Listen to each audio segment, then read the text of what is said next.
sore kita akan mengecek apa tanaman pekarangan bergiji. Kita menanam apa? Kacang panjang. Ini kacang panjang. Selain kacang panjang itu ada terong, terong ungu.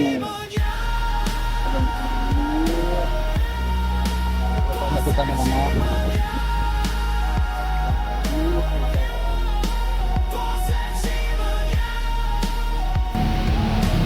Ini salah satu proses sebelum kita tanam ke tanah. Ini ada persemaian cabai rawit atau cabai keriting. Kita semai dulu sini. Itu yang udah sekitar 2 minggu 3 minggu kita pindahkan ke pertumbuhan yang lebih maksimal. Ini salah satunya ini persemaian cabai rawit.